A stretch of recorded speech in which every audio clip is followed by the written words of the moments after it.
Hi guys. आज मैं फिर आपके साथ मध्य प्रदेश के सामान्य ज्ञान के साथ उपस्थित हूँ। मैंने अभी तक आप लोगों को जिलेवार जानकारियाँ उपलब्ध करा रहा हूँ। तो इनमें से मैं 3 जिलों के बारे में आपको बता चुका हूँ। उनमें से भोपाल, विदिशा और सीहोर। इन इन 3 जिलों के बारे में मैंने आपको विस्तार से बताया है। जो अन्य जिलों में नहीं है वो इन जिलों में उपस्थित है। हर जिले की कोई न कोई विशेषता है, क्योंकि कोई भी अगर औद्योगिक संस्थान लगाया जाएगा, सबसे पहले लगाया जाएगा तो किसी एक जिले में ही लगाया जाएगा। सबसे पहला कोई भी अगर संयंत्र लगाया जा रहा है या कि कोई भी चीज पहली है तो किसी न किसी जिले में ही लगाई जाएगी। तो सभी जिलों में कुछ न कुछ विशेषता है और उस उन्हीं विशेषताओं को लेकर मैं आप लोगों के साथ उपस्थित हूं। तो मैं आज आप लोगों को राजगढ़ जिले के बारे में बताऊंगा। फिर इसके बाद जो जिले आएंगे सबकी बारी आएगी। तो शुरू हम करते हैं राजगढ़ जिले से, जो भोपाल के बगल में ही है।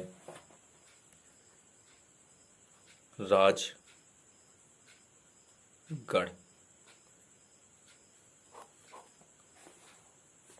तो राजगढ़ के बारे में देख लेते हैं कि कौन कौन सी इसमें मुख्य चीजें हैं जो परीक्षा में आने की जिनकी संभावना रहती है। तो इनमें सबसे पहला ये है कि राजगढ़ जिले में एक नरसिंहगढ़ किला है। राजगढ़ जिले में एक नरसिंहगढ़ किला है जिसको काश्मीर ए मालवा कहा जाता है। राजगढ़ में क्या है? एक नरसिंहगढ़ नाम का किला है जिसको क्या कहते हैं? काश्मीर ए मालवा। यानी कि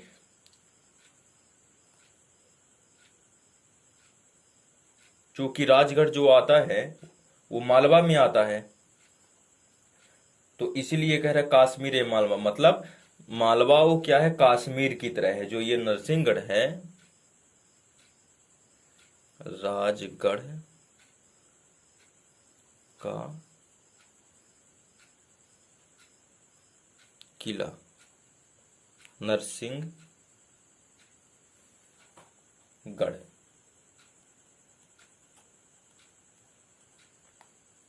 जिसको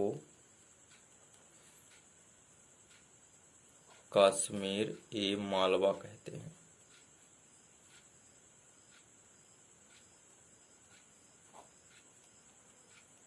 आपको ध्यान रखना है कि कश्मीर ए मालवा किस महल का नाम है या कि किस किले का नाम है। तो किस किले का नाम है? नरसिंहगढ़ किला, जो कहां पर स्थित है? राजगढ़ में स्थित है। फिर दूसरी इसमें महत्वपूर्ण चीज ये है राजगढ़ जिले में कि यहाँ पर एक नरसिंहगढ़ नाम का अभयारण्य भी है। नरसिंहगढ़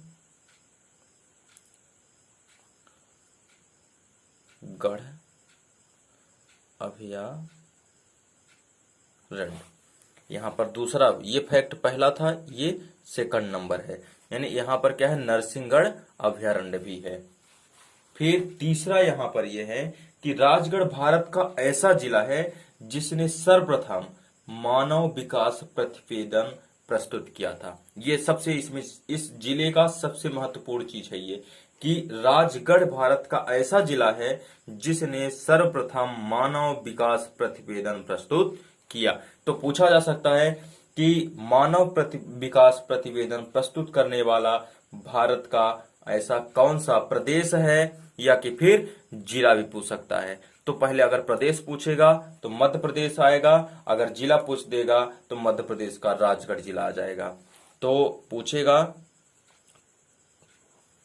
मानव विकास प्रतिवेदन प्रस्तुत करने वाला जिला,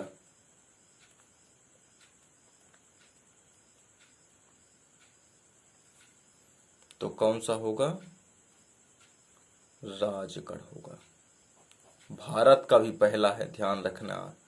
भारत का पहला, ये फैक्ट है। इसमें आप लोगों को इसको ध्यान में रखना है कि मानव विकास प्रतिवेदन प्रस्तुत करने वाला भारत का पहला जिला राजगढ़ है। फिर इसके बाद इसमें एक चीज और बड़ी रोचक चीज है कि राजगढ़ जिला ऐसा है जिसमें सूर्य की रोशनी सबसे ज्यादा है। सूर्य की रोशनी अगर की बात करें तो सबसे ज्यादा राजगढ़ जिले में है सूर्य की रोशनी।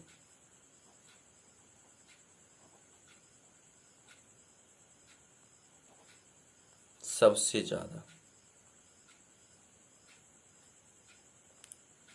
राजगढ़ जिले में।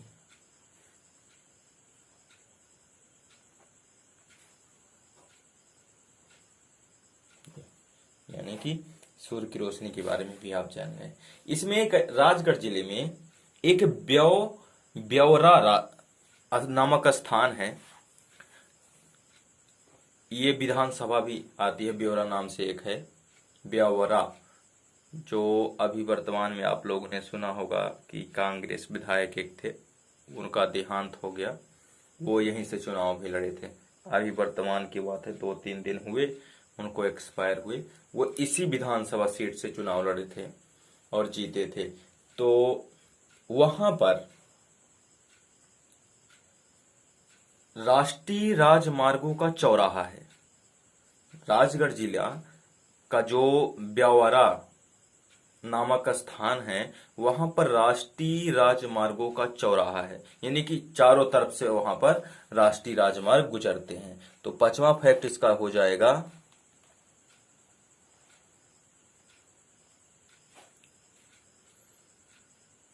ब्यावरा। ब्यावरा इसको इसे बोलते हैं। ब्यावरा नामक स्थान पर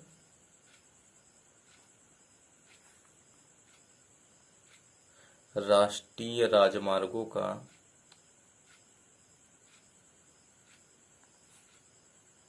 चौराहा है। ये हो जाएगा।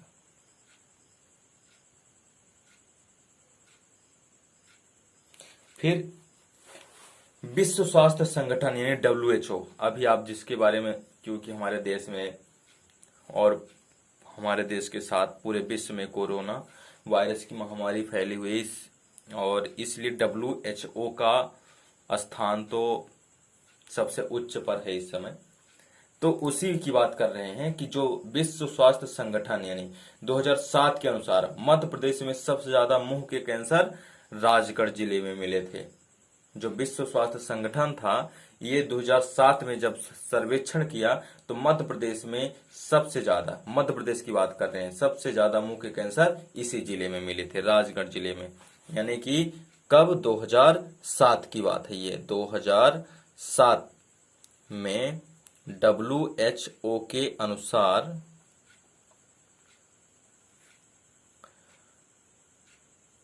सबसे ज्यादा मुंह के कैंसर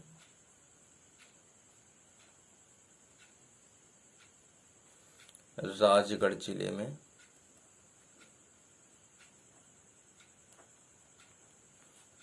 मिले थे। आप लोग मेरी राइटिंग पर ज़्यादा मत जाइएगा, क्योंकि मैं स्पीड में लिखता हूँ, इसलिए मेरी राइटिंग थोड़ी सी कम आती है। आप मेरे बोलने और जब मैं लिखूंगा तो उस पर ध्यान दीजिएगा। आप लोगों को मेरा मकसद ये है कि आप लोगों को ज़्यादा से ज़्यादा मैं ऐसा तरीका अपनाऊं जिससे आप लोगों को याद हो जाए। और मैं इतनी छोटी से छोटी चीज आपको बताने की कोशिश कर रहा हूं कि अगर परीक्षा में कुछ भी पूछे, कहीं से भी कुछ भी पूछे, कुछ भी ना छूटे, आपसे सब कुछ बने, मैं ये प्रयास कर रहा हूं। और आप लोग जैसे सोचते होंगे कि मैं विस्तार से पढ़ा रहा हूं, तो विस्तार से पढ़ाने का रीजन ये होता है कि आपको भूलता कम है। और जब मैं जीके बताऊं, ऐसे बताऊं कि भारत की राजधानी क्या है, 4 ऑप्शन दे दूं तो सबको इसे पता कि दिल्ली होता है, लेकिन जिन चीजों को पता नहीं होता तो वो तुरंत तो पता चल जाता है, लेकिन फिर कुछ दिनों में भूल जाता है। इसलिए मैं ऐसी ट्रिक नहीं लेके आ रहा हूं कि भूलने वाली समस्या हो। मैं इस तरह से आपको थ्योरी वाइज पढ़ा रहा हूं कि आपको भूले ना, और मैं आपको याद कराने का अधिकतर प्रयास कर रहा हूं कि आपको याद हो जाए बिना याद किए। तो अब इसके बाद राजगढ़ जिले में इतनी ही खूबियां थी। अब इसके बाद आ जाता है रायसेन जिला।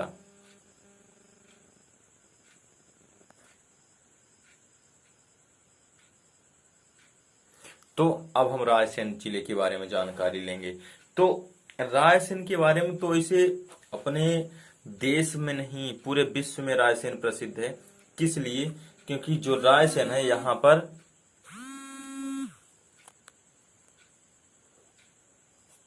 रायसेन जिले में सांची का बौद्ध ध्वज स्तूप स्थित है, जिसको यूनेस्को ने अपने विश्व विरासत में शामिल किया। इसलिए इसका नाम, रायसेन जिले का नाम तो पूरे विश्व में विख्यात है। तो भारत देश में तो होगा ही। तो यानी कि इसमें जो रायसेन जिला, इसमें ही क्या है, सांची का बौद्ध स्तूप है।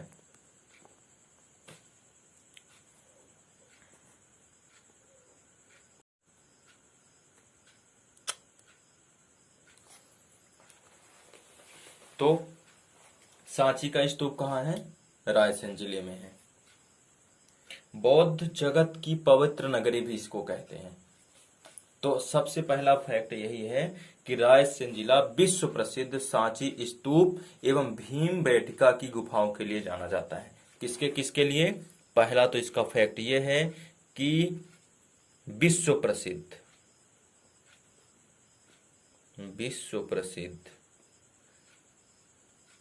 सांची स्तूप एवं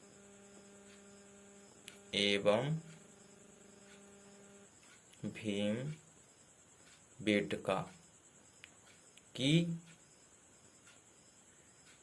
बेटका की गुफाओं के लिए प्रसिद्ध है।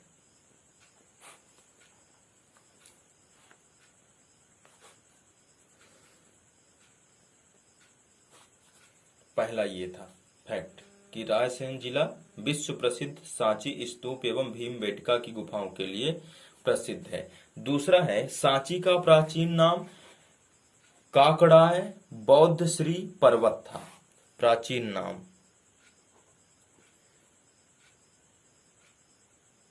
ध्यान रखना आप लोग को, इसका नाम था काकड़ाय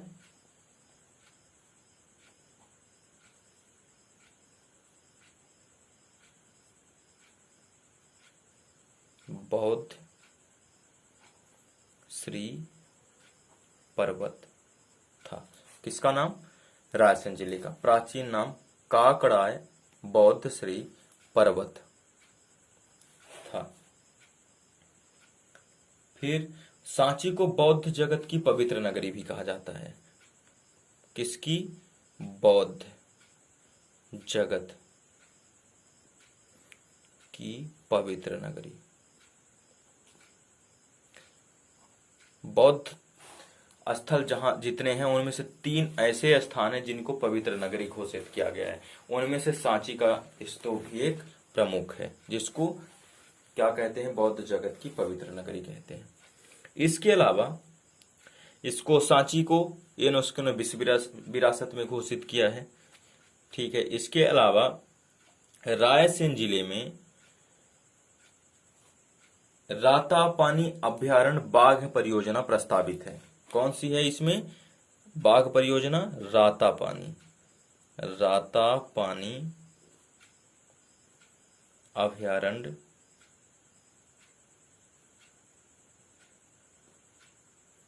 बाघ परियोजना।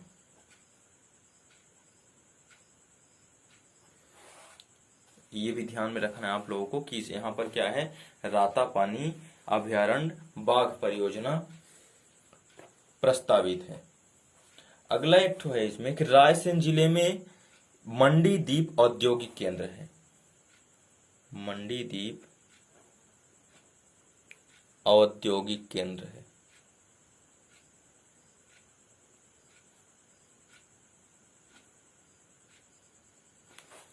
रायसेन जिले में क्या है, मंडीदीप औद्योगिक केंद्र है।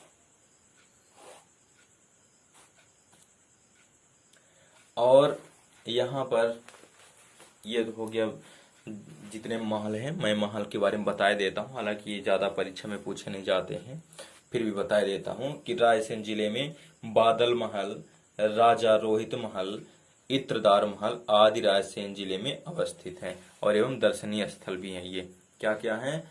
बादल महल, राजा रोहित महल, इत्रदार महल आदि। इतने मतलब आदि मतलब और है, लेकिन ये महत्वपूर्ण है महल ये है, लेकिन ये ज्यादा पूछे नहीं जाते हैं, तो आपको इनपुट माइंड बहुत नहीं करना है।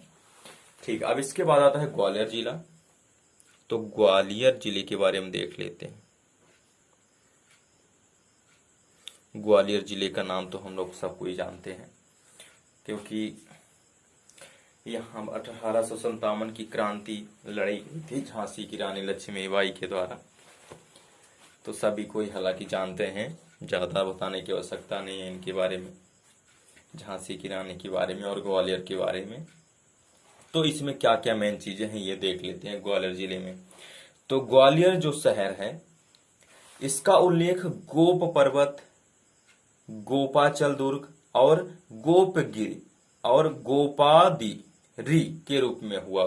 किसका? ग्वालियर शहर का उल्लेख किसके किसके कारण हुआ? गोप पर्वत, गोपाचल दुर्ग, गोपगिरी और गोपादिरी के रूप में हुआ। और इन सभी नामों का मतलब होता है ग्वालों की पहाड़ी। जितने हमने नाम बताए ना, क्या क्या? गोप पर्वत, गोपाचल दुर्ग, गोपगिरी और गोपदिरी, इन सभी नामों का मतलब क्या होता है? ग्वालों की पहाड़ी।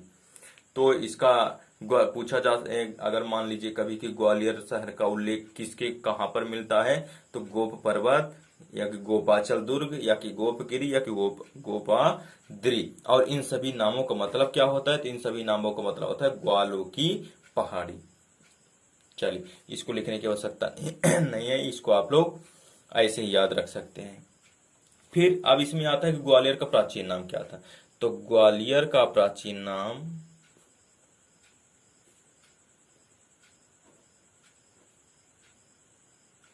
इसके नाम से स्पष्ट है, ग्वालियर है ना, तो गा से आएगा इसका नाम। तो या कि गोपाद्र लिख सकते हैं, गोपाद्र, या फिर गोपगिरी, इनके नाम से ये सरल भी हैं, आप लोग इनको याद रख सकते हैं। गा से ग्वालियर, गा से गोपाद्री या कि गोपगिरी, दोनों गा से आ रहे। ग्वालियर अगर मान लीजिए ऑप्शन में भी देगा तो परीक्षा में, तो आपको याद रहेगा गा से ग्वालियर होता है, गा से ग्वालियर और गा से गोपाद्री या कि गोपगिरी। तो ये प्राचीन नाम हो गया। फिर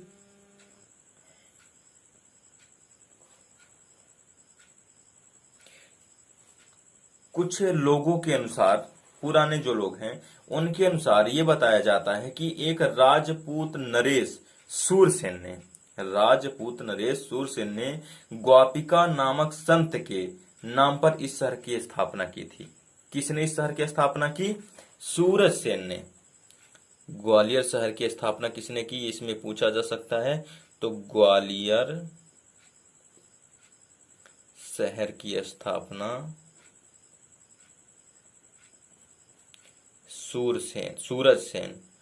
सूरज सेन ने किसके नाम पर किया? ग्वापिका संत के नाम पर किया। तो इसका प्राचीन नाम क्या था? गोपाद्री या गोपागिरी। ग्वालियर शहर की स्थापना किसने की? सूरज सेन ने ग्वापिका संत के नाम पर किया था इसकी स्थापना। फिर इसके बाद आता है कि ग्वालियर को तानसेन की नगरी भी कहते हैं। ग्वालियर को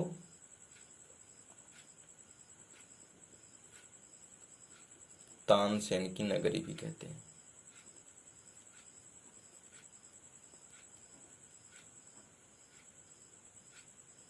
आप लोगों को ये याद रखना है कि ग्वालियर को और किस नाम से जाना जाता है? तो तानसेन की नगरी के नाम से भी जाना जाता है ये। और मध्य प्रदेश का सबसे बड़ा व्यापारिक मेला भी यहीं पर लगता है। आपको ये भी ध्यान रखना है कि व्यापारिक मेला, सबसे बड़ा व्यापारिक मेला, सबसे बड़ा व्यापारिक मेला यहीं लगता है। अब प्रतिवर्ष लगता है, ये भी ध्यान रखना है, हर वर्ष लगता है ये व्यापारिक मेला। फिर इसके बाद आता है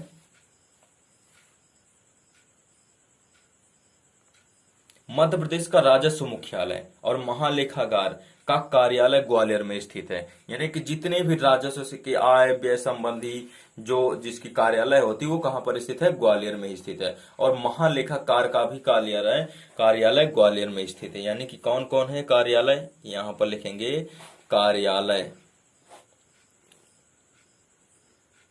तो काहे काहे की कार्यालय है यहाँ पर देख लेते हैं। एक है राजस्व, दूसरी क्या है,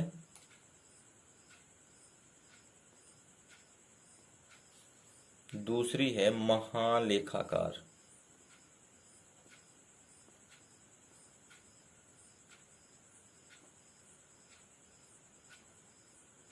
ये तो कार्यालय किसकी किसकी है, यहाँ पर राजस्व मुख्यालय है और महालेखाकार का कार्यालय है। फिर इसके बाद आता है कि ग्वालियर जिले में एक घाटी गांव अभयारण्य है और इस घाटी गांव अभयारण्य में सोन चिड़िया का संरक्षण किया जा रहा है। कौन सा अभयारण्य है यहाँ पर, घाटी गांव अभयारण्य। इसमें सोन चिड़िया का संरक्षण किया जाता है, सोन चिड़िया। अभी हम पीछे पढ़े थे रायसेन जिले में रातापानी अभयारण्य था, जो काहे के लिए था, बाघ अभयारण्य के लिए था। अब ये क्या है, घाटी गांव अभयारण्य सोन चिड़िया के लिए, इसमें सोन चिड़िया को संरक्षण दिया जाता है। फिर ग्वालियर में महारानी लक्ष्मीबाई शारीरिक शिक्षा महाविद्यालय को समकक्ष विश्वविद्यालय का दर्जा प्रदान किया गया है। और एक चीज और कि सबसे पहला शारीरिक शिक्षा महाविद्यालय कहाँ खोला गया, तो ग्वालियर में खोला गया। ये भी आपको ध्यान रखना है कि महारानी लक्ष्मीबाई शारीरिक शिक्षा महाविद्यालय कहाँ पर खोला गया, तो ग्वालियर में, और सबसे पहला भी खोला गया था। आपको ये याद रखना है। दूसरा ये याद रखना है कि केंद्रीय आरक्षित पुलिस बल का प्रशिक्षण केंद्र भी ग्वालियर में है। एक तो बालाघाट में है, लेकिन वो एमपी के जो पुलिस कर्मचारी होते हैं उनका प्रशिक्षण केंद्र बालाघाट में होता है, लेकिन ये कहाँ का है, केंद्रीय है ये। यानी कि केंद्रीय आरक्षित पुलिस बल का प्रशिक्षण केंद्र कहाँ पर स्थित है, ग्वालियर में। ध्यान रखना है। और एमपी का बालाघाट में है और या इसका कहाँ पर स्थित है, इसका स्थित है ग्वालियर में।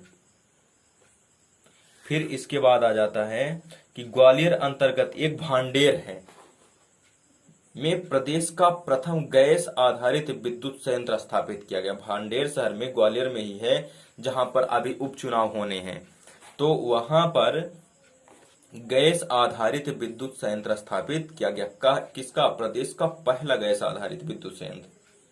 फिर अगला आता है कि ग्वालियर में एनसीसी का महिला प्रशिक्षण कॉलेज भी स्थित है।